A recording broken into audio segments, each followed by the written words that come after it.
In Embroidery Club this month, we're going to be making the Pretty and Posh zipper pouches by Kimberbell Designs. The number for your CD is KD5122.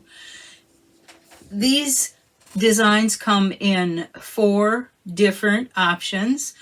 They each have a name: Eloise, Margot, Penelope, and Rosalind. Today, or Rosalind, not 100% sure how that's pronounced. Today I am making the Rosalind, which is in the 6x10 size. Each of the bags come in 3 different sizes, so you have a total of 12 pouch designs altogether. You'll see I have my supplies all cut and laid out here in the order in which I'm going to sew them. I have my largest hoop with my stabilizer already in it, and I have the design loaded in my Memorycraft 12,000 embroidery machine. The very first thing that's going to sew is the outline placement line for the batting. So I'll let that stitch, and then I will place the batting on there.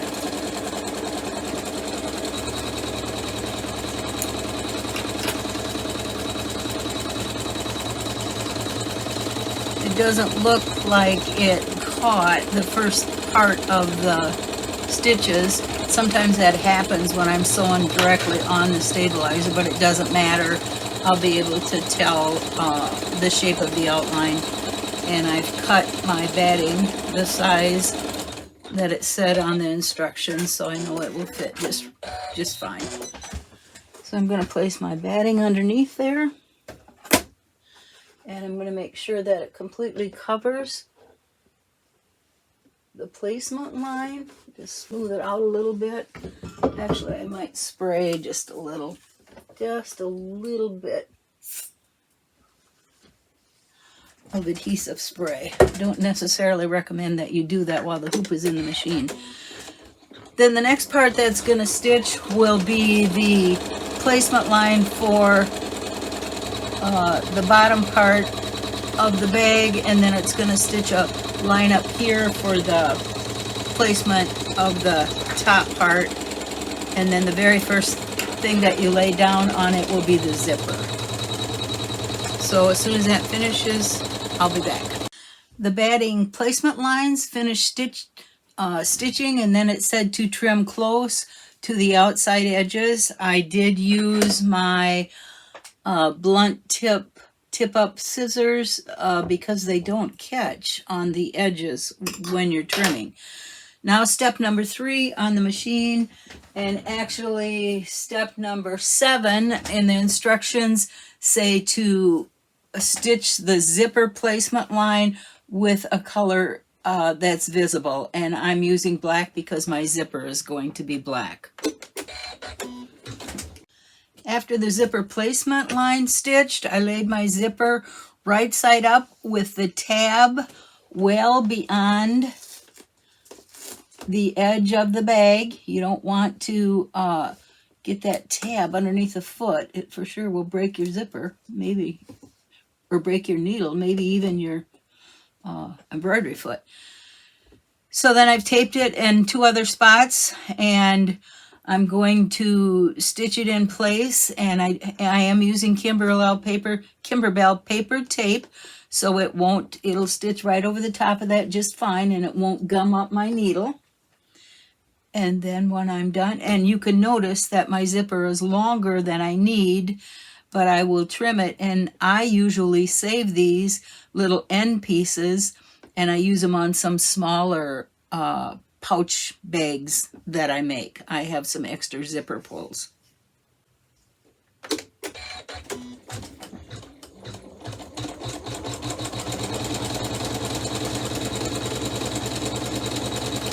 I'm using a number 3 zipper with a nylon coil tape. Obviously, you don't want to use a zipper with metal teeth or the hard plastic zippers.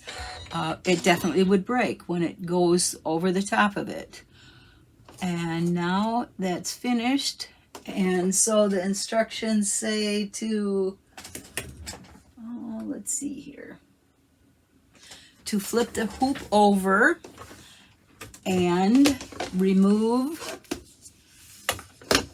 the batting or the stabilizer from the back. And I see I have some loops on here, so I'm actually going to stitch that side over again. That would be my second side that was stitching. And I'm going to replace my needle with a Janome purple tip needle, which is a size 14 ball tip organ needle. Usually when this machine leaves those loops like that, that means that it's stitching, when, especially my machine does that, especially when it does the back and forth back stitch.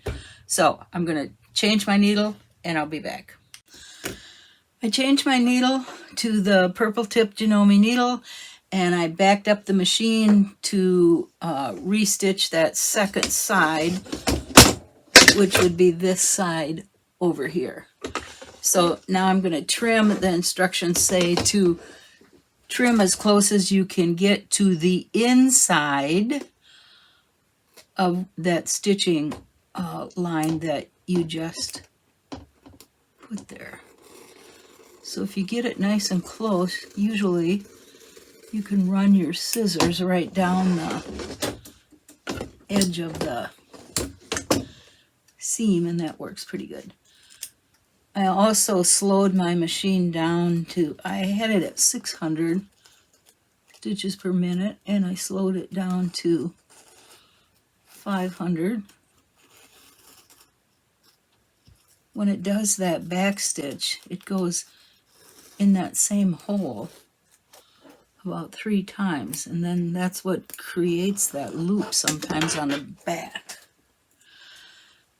So I did that, and then I'm going to flip the machine back over, and I'm going to place the upper zipper fabric here, and then I'll be back. Now your instructions tell you to turn the hoop to the front and place the above zipper fabric up against the fold on the right side of the zipper teeth. I did tape mine, but I didn't tape it across because my machine is already having a hard time stitching through all this thickness without leaving some little loops on top. So I've taped it pretty good in place, and I think it will stay there right up against the zipper without coming way too far. So I will stitch that section, and then I'll come back.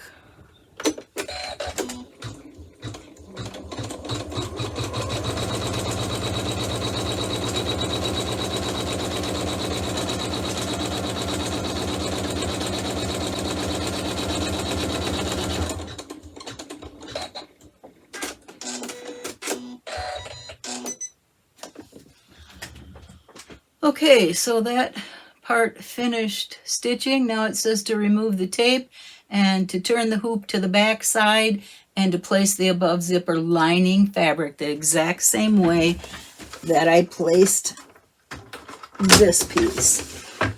So I'll remove my tape. This tape, by the way, is reusable. You can use it quite a few times before the stickiness goes away. And while I have my hoop on the front, I'm going to take a pair of scissors, which they're not really old scissors, so I shouldn't be using them, and I'm going to trim the bottom of that zipper off. So then I'm going to flip it over, and I'm going to line up my lining piece on the top with the folded edge next to the, it'd be on the left side on the back, but it's on the right side on the front. In other words, right over top of that piece I just stitched on the front side. And I'm going to tape it.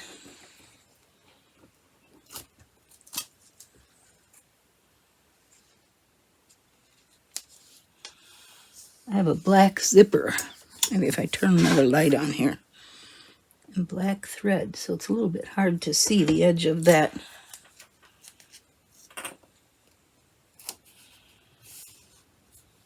That looks pretty good. So I will flip my hoop back over, put it in the machine, and stitch that section.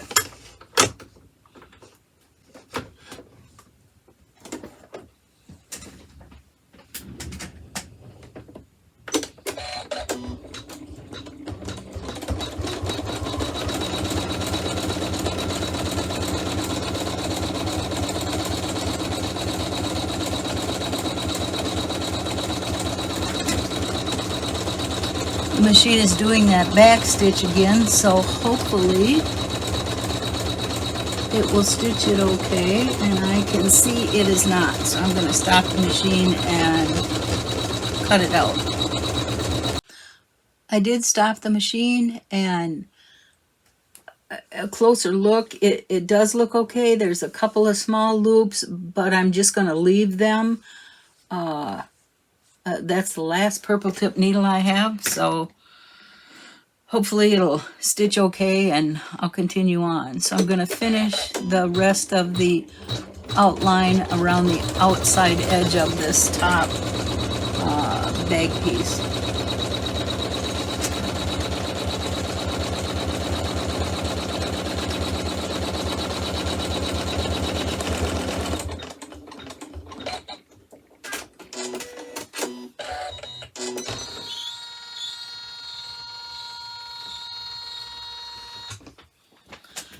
Now it says to take the hoop out of the machine and turn the hoop to the back side and remove the tape, and then turn it back to the front side. And I did put some tape on the front when I took the to check on this, when I took the hoop out of the machine to check on this stitching. I put a little tape to hold that down. So it says to take the tape off from here and then flip it over and put that bottom piece on. So I will do that and I'll be back. I flipped the hoop over, and now it says to stitch the below zipper. This would be the first fabric, the below zipper piece, up against the zipper on the opposite side. And as you can see, I pressed about a ½ inch down. That was in the very beginning of the instructions. To prep the fabric was to press this over, and then the below zipper lining piece you also flip over. And when I pressed all my pieces before I started, I did press them all with best press. I placed the below zipper fabric one right side up along the left edge of the zipper teeth, and I taped it in place. I also changed my needle again because I know this is going to do a back stitch, and I want to make sure that I don't want to rip it out and do it again. Now, after you stitch this line, if it's not straight and up against these teeth, the black doesn't show too bad, but a different color zipper will show if you've got it on there crooked. And then you should take it out and repeat that step. So it is wise to tape it so that it doesn't move when it's stitching. So I have a Schmidt's needle in there. It's an embroidery needle, and it is a 90-14. The 14 has a little bit bigger tip, and so I'm hoping it creates a bigger hole and does a better job for me. So I'm going to start, and this is step number 7 on the machine and number 19 on your PDF file.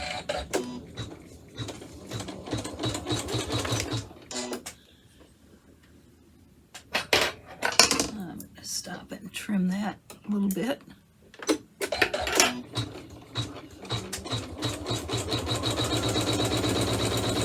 Actually, I thought that was going to do a back stitch, but it is not. Right now, anyway.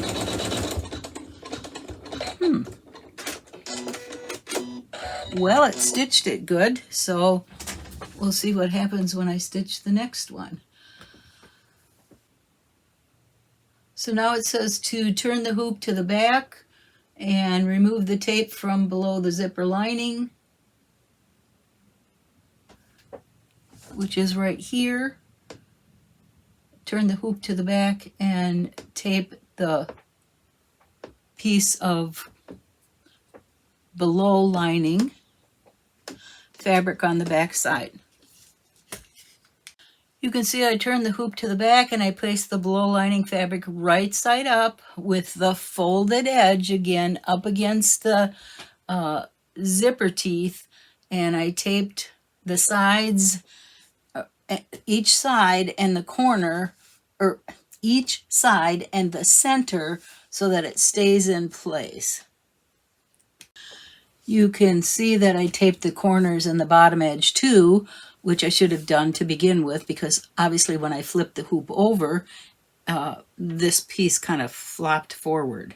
So now I'll turn the hoop to the other side and stitch the line. This is where it's going to stitch the below lining tack down line, and this is where it does the back stitch. So we'll see if my new needle that I put in there works okay, and so far it looks like it is. Like I said, it's black thread, so it's a little bit hard to see.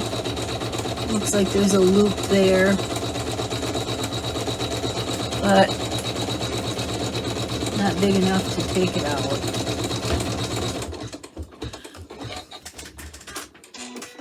So now that that's done stitching, I need to turn the hoop back to the back side, remove the tape, and I'll be back.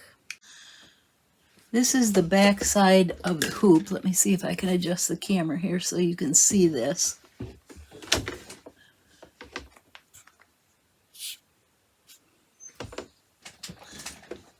I have the camera above me, so it's hard for me to see what's going on here.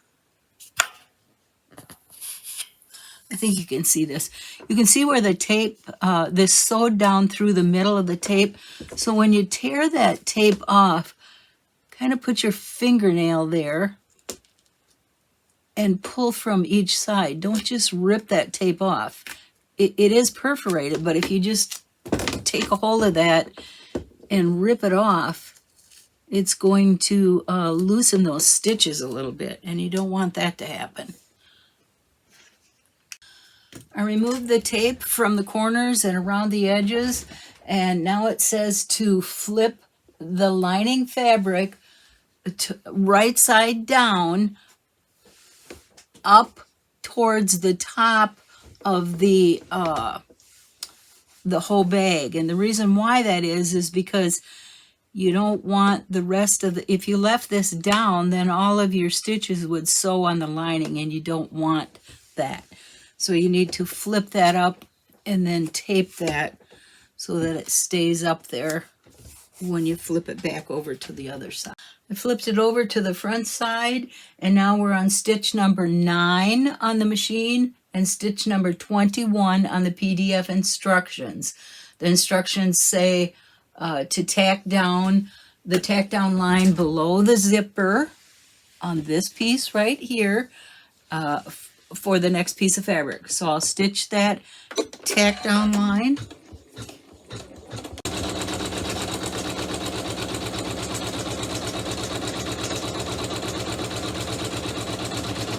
When that finishes stitching, I'm going to remove the tape, and then I'm going to trim close to the stitch line just here in the center.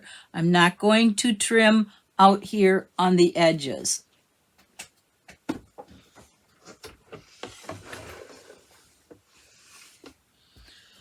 Hopefully you can still see that.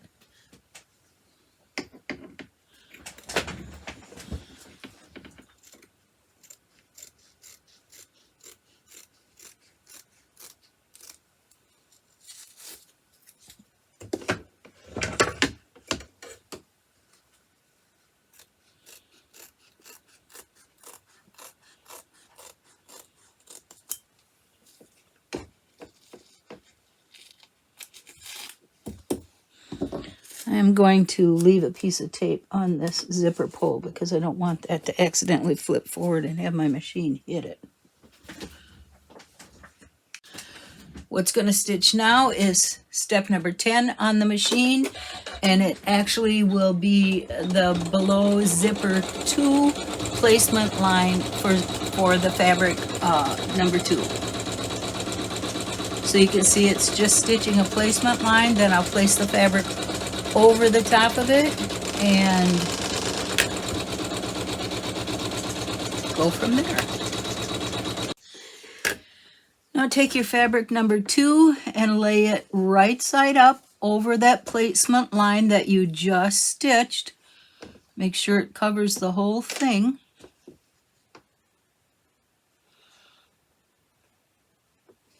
Including the top area up here. You can see it, the edges are way over here, and there's the bottom. So I have it secure. I am going to place a couple pieces of tape. I'll tape one on the bottom, and I think I'll tape one on the top. And now I'm going to stitch number 11 on the machine and number 24 on your instructions. I am using black throughout because I have a black zipper. However, I do have a white bobbin thread in there. I do have a black bobbin thread wound, and when I do my zigzag stitch, my border stitch, if the white happens to show through, I will put the black bobbin in, but I think it'll be okay. After this finished stitching, I'm going to take the hoop out of the machine and I'm going to trim next to the stitching line, but again, I'm not going to trim the edges. I'm just going to trim along the stitching line right here. You can see I trimmed along here and I trimmed along here. I did not trim the edges. Now I'm going to put the hoop back in the machine and I'm going to sew the next step, which is going to be the placement line for fabric number 3 down here. If I can get it in the hoop, there we go. So I'll stitch this placement line and then I'll be back. The placement line finished stitching, and you can see right here is the placement line. You need to lay the third piece of fabric right side up, completely covering that placement line. Line up the edges and make sure you've covered here, because it's going to come down and then it's going to come back up there. So I guess I could move it down just a little bit farther because it's not going to stitch up here. It's going to stitch down here. That looks pretty good. I'm going to put a piece of tape on the bottom and on the top just to hold it in place. And then I will stitch the next step. You can see fabric number 3 completed stitching. It only stitched the top line. It did not stitch the border line around the bottom. The only place you're going to trim is right here. Again, not the edges. You're just going to trim that top section.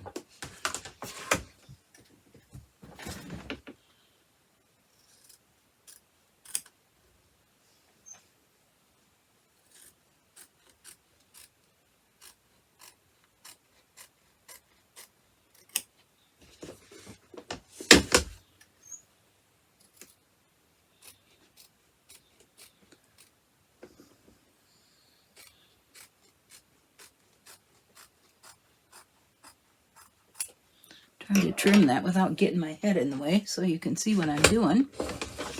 Okay, now that that's finished, you are going to stitch the below. I'm not sure why it didn't all stitch at once, but that's okay. I start the machine and it will, well actually it's going to stitch the whole bottom section. It's going to tack down the edges and the bottom section of that piece that we just stitched.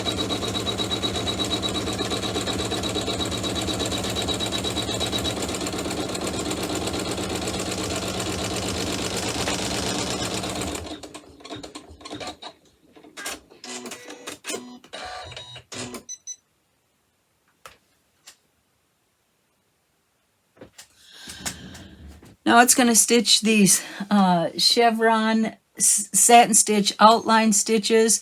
You can choose whatever color either matches your fabric or one of the colors that's in your fabric. Do not trim below, do not trim this at all. So I'm going to start the machine and see if my white bobbin thread will be okay in there. I really think it will be. If not, I'll stop the machine and I'll change it to the black bobbin thread.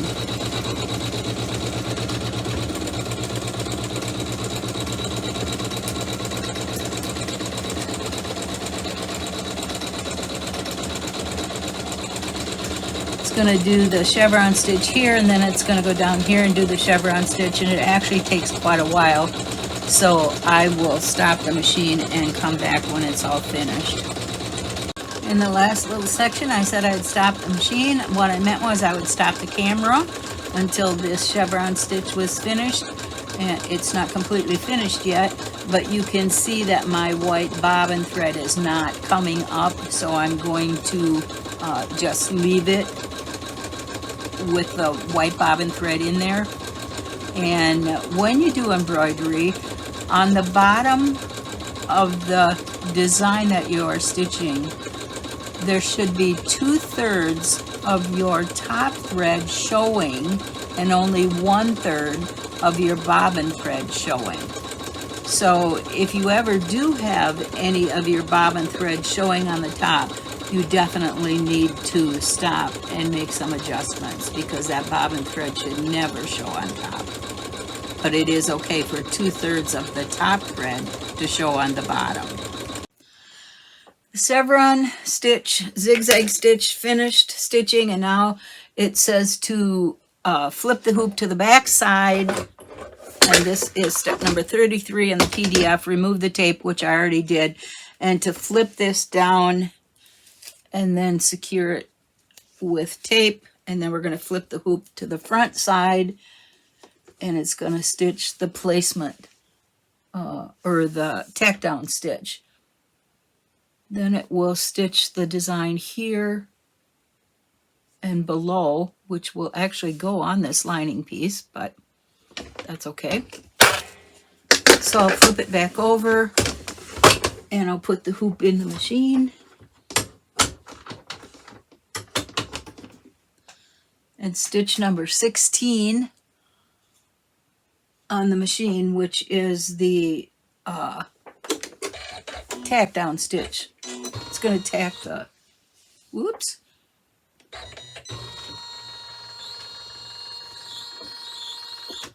It's going to tack that back lining piece so that it's the same as this stitching line right here.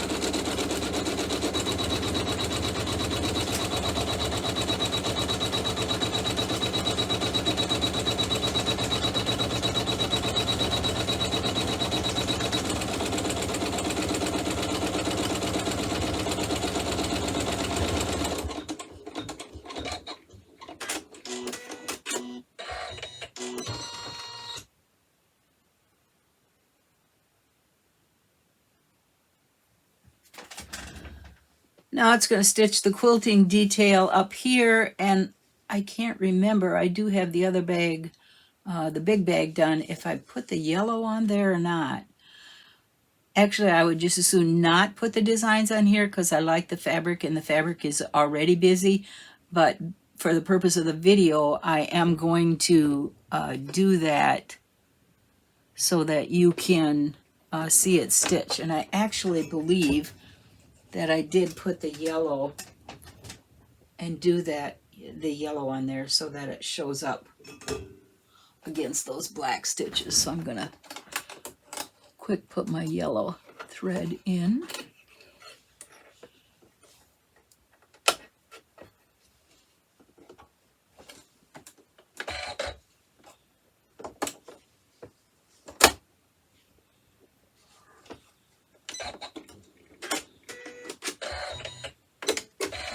Okay, step number 17 on the machine is going to sew the design on the top, and then after that one gets done,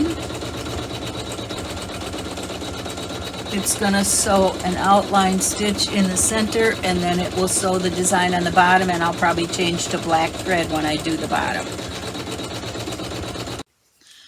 The top decorative stitch, finished stitching. You can see I did put my yellow thread in there, and I've now switched back to the black thread so it can do an outline stitch here, and then it's going to do this same decorative pattern on the bottom, and I'm going to leave the black in there to do that one also.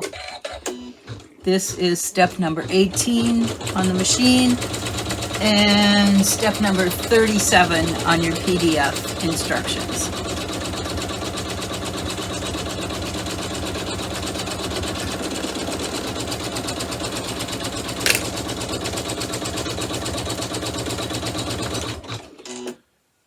Actually, it looks like my tension is way off, so I'm going to stop the machine, rip these stitches out, and see what the problem is. I stopped the machine and actually rethreaded it because when I put the black on there, I must not have had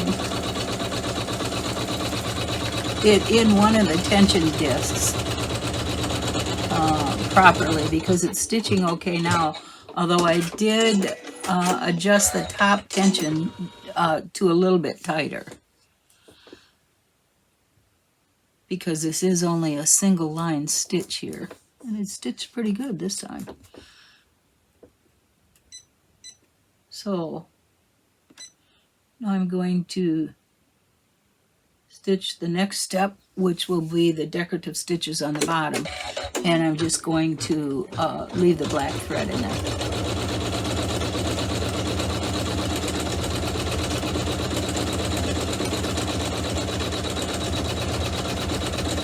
That appears to be stitching okay too, so obviously my problem was just that when I rethreaded it, I didn't get it pulled in between the tension disc right there properly. So I'll let that finish and then I'll come back. Step number 19 on the machine, just finished stitching the decorative stitches on the bottom. So now on to step number 40 on the PDF, which says to place the back piece of the fabric wrong side down onto the bag. First thing you have to do is you have to unzip the zipper 3/4 of the way, or it will be next to impossible to get the bag open once it's all done.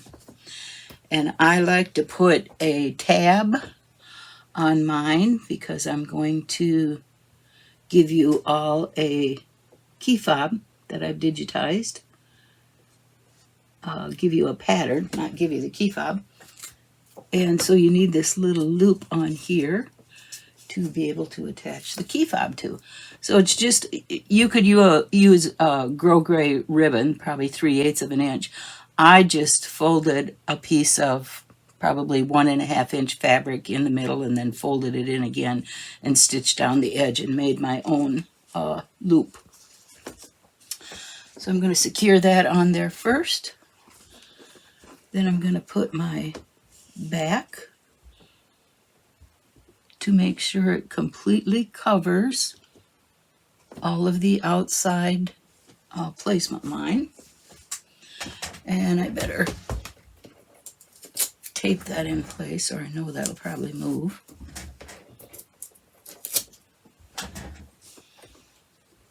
I am reusing the pieces of tape that I've used throughout the whole project. Like I said, this tape by Kimberbell is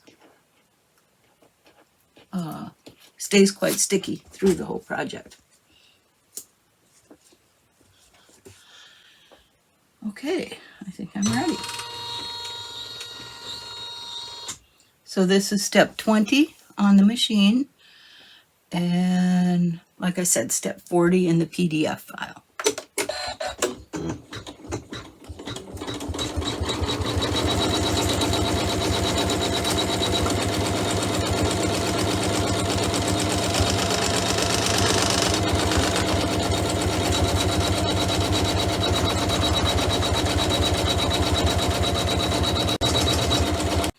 finished stitching the back to the front of the bag, and then your instructions on step number 42 in your PDF file says to flip the hoop over and to place the back lining piece right sides together.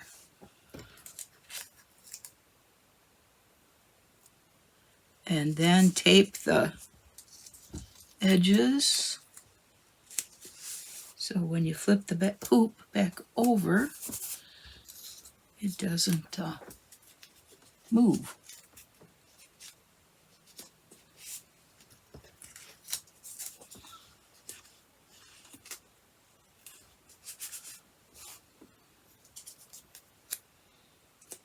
That should be good. So now I'll flip it back over, put it back in the machine, and stitch the last step. It's going to leave an opening. I think it's on this side down here. For me to, yeah, it's on that side, opposite of where the zipper is. For me to turn it when it's all finished. So now we're going to stitch step 21, like I said, which is the last step, and it'll sew the whole bag together.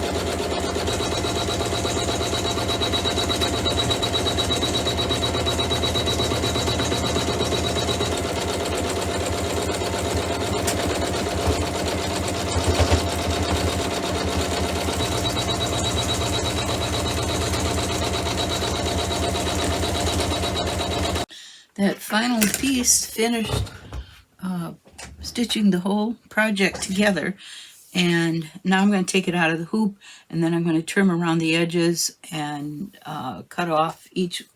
trim each one of the corners, and then turn it right side out and press it. But before I do that, I was going to show you, I have a piece of the fabric laying here that I made my tab out of. So here it is right here. I said I thought it was about a 1.5 inch. I actually cut the piece of fabric 2 inches, and then I folded it in the center like this, and I pressed it. Then I opened it back up, and I folded each side into that center line like that. And then I pressed it again. Then fold it one more time and stitch along this edge right here.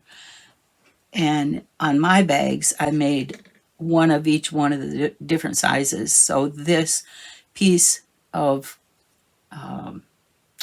this strip of loop fabric here would be enough to do all 3 bags, because you really don't need that much to create a loop. So that's how I did that. So I'm going to take the hoop out of the machine. I'm going to trim all the way around it, and then I'll show you after it's pressed. I took the project out of the hoop, and then when I flipped it over, I noticed that I still had this these looping stitches on the back. So what I did was I set my machine up for regular stitching, and I stitched with my straight stitch machine a line all the way around on top of where the machine had stitched. I am going to take the machine apart and check to see if there's something in the tension discs. I tried multiple needles through the project, and it didn't help. Different size needles and so on. So anyway, and I am a Janome service tech, so I'm not taking my machine apart not knowing what I'm doing. I do know how to do that. So notice when I trimmed, you leave about 1/4 inch from the stitching line, and I trimmed the corners at a diagonal. And when I trimmed down here where the opening is, where you're going to turn, I left about 1/2 inch so that when I turn it, I can fold these back and then you're going to stitch this by hand, which I'll show you in the next video. So right now I'm going to turn this right side out, and then I'm going to press it. Here's the bag after it was turned and pressed, and you can see, actually you can see my black stitches here, and that's the top thread coming through to the bottom. There really isn't a lot I can do about that. Like I said, I'm going to check the tension unit on my machine to see if there's something stuck in there. And I used white thread in the bobbin. You probably could use whatever color thread matches the fabric. This is the inside of the bag, and these bags probably will be for my use, and so I'm not real fussy what the colors of the inside fabric. I figure not too many people are going to see that. So you can see here the advantage of leaving that extra ½ inch of fabric when you cut the outside, and if you cut this to a ½ inch like you cut the rest of the seams, it would be hard to keep that together. So what I'm going to do is I'm going to hand stitch this opening shut, and then I will come back and show you the bag after I turn it again. You'll notice that the zipper is still open, and that's because I need to turn the bag one more time before it's completely done. I wanted to show you a picture of the 2 bags that I completed yesterday. The 3rd bag is at the store and is included in the picture at the beginning of the video. I did make key fobs for each one of my bags. I do sell a lot of bags in lots of different patterns by different designers, and I always make a key fob to go with it. Most of the time I will do a charm. These are the charms with the eyelet on them, and this is considered a snap tab because of the snap on it, obviously. Usually I connect the snap directly to the ring, but I didn't leave enough space in between there, so I had to put the little chain on there. Then I also put a tassel on each one of mine, and most of the time I get those from Amazon. They come in different lengths and lots of different colors. What I do is I just take these 2 pairs of needle nose and I just open that up. Open that ring up a little bit, slip that on there, and then put it in the hole on the tip of the zipper pull, and then close it back up. And it stays on there real good. So you will get a written pattern. If you're in my class, obviously, you'll get a written pattern for the key fob. And then there will be a separate video because it's not, the key fob doesn't come included with the Kimberbell bags. It was just a little something that I thought you guys might like. And you will not get the pattern for the charms because I bought those from Parker on the Porch. Then I want to show you with the Pretty and Posh CD, you can order this zipper pouch embellishment kit, which is really nice. The only reason why I didn't use this kit was because I wanted to make one of each size of each one of the 4 different patterns. And there's enough zippers in here. Let me see. It says there's 22 pretty Kimberbell pieces. I believe there's 8 zippers. Yes, there's 8. So more than likely you wouldn't be making one of each size like I did. And this is really cute. If you look on the front of your CD, you can see the tassels and these little leather, I can't really get that off of there, the little leather labels I thought were real cute on each one of the bags. Boy, they have that sealed good. There's 1, 2, 3, 4, 5, 6 of those in different colors that match the zippers.